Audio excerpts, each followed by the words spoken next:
Bonne perspective économique dans la zone de l'Union économique et monétaire ouest-africaine UEMOA.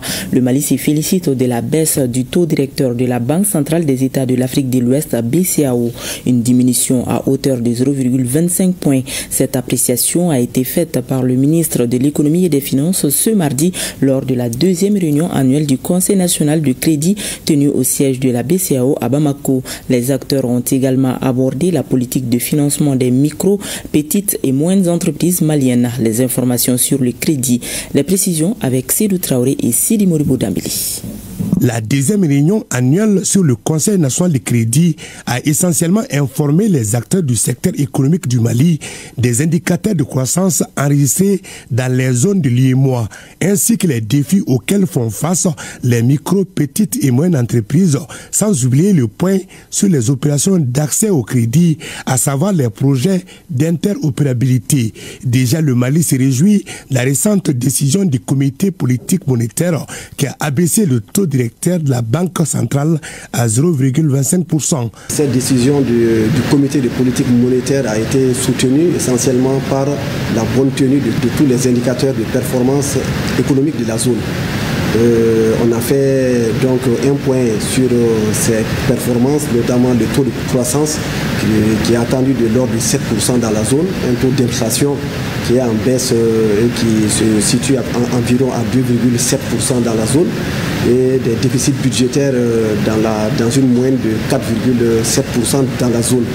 Toutes choses donc qui confortent justement une bonne perspective et une bonne reprise économique dans la sous-région. Ainsi, fort de ces bonnes perspectives, donc le comité de politique monétaire a décidé donc d'abaisser de 0,25 points les principaux taux directeurs. Sur le volet de la politique de financement des micro, petites et moyennes entreprises au Mali, le ministre en charge de l'économie a sollicité un plan détaillé auprès de la Banque centrale afin de mettre en place un mécanisme facilitant davantage l'accès au crédit bancaire. Il a été montré que, en tout cas, plus de 96% de nos entreprises au Mali sont des micro, petites et moyennes entreprises, et qu'il est nécessaire de mettre en place un mécanisme pour pouvoir les encadrer et les accompagner afin qu'ils puissent avoir plus accès au crédit bancaire, donc pour pouvoir assurer donc le financement de leurs activités et assurer donc le processus de croissance interne endogène que nous souhaitons vivement.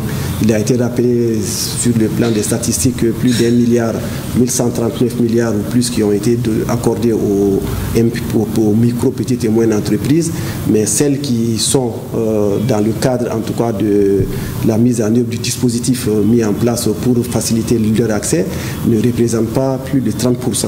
C'est pourquoi on a instruit à la Banque centrale de nous donner un plan d'action détaillé avec tous les responsables et toutes les actions à mettre en œuvre pour que avant la prochaine session nous puissions nous accorder sur ce plan. La BCAO a également présenté aux participants des statistiques relatives aux entreprises et aux banques conformes au dispositif prudentiel et aux directives de la Banque centrale en la matière. Concernant l'interopérabilité, toutes les banques seront intégrées sur une plateforme unique au niveau de la BCAO. Quelqu'un qui a son compte dans une banque peut faire des transferts à partir d'un téléphone, peut faire des transferts à partir d'une autre structure, et toute la compensation se fait au niveau de la Banque centrale. Nous n'avons plus besoin d'avoir des ressources soit en dépôt physique uniquement dans la banque ou en dépôt sous forme d'unité de valeur chez un marchand ou en tout cas un opérateur de paiement. Par ailleurs, la question sur la rareté des petites coupures et des billets mutilés a été soulevée et des éclaircissements ont été apportés par la Banque centrale et l'Association des professionnels des banques et établissements financiers APBF. Tous les billets mutilés qui seront amenés au guichet des banques seront systématiquement déposés au niveau de la Banque centrale et en contrepartie, les banques vont servir les clients en coupure de bonne qualité. Et parallèlement, au niveau de la Banque centrale, nous avons décidé pour accompagner ce processus de créer un guichet spécial pour ces billets mutilés. Ne pas refuser un client parce qu'il amène des billets mutilés. Donc il faut qu'on prenne les billets et puis qu'on puisse les échanger. Aujourd'hui, il y a beaucoup de plaintes par rapport à la non-disponibilité des petites coupures. Donc à chaque retrait à nos guichets, on doit donner un minimum de petites coupures aux clients.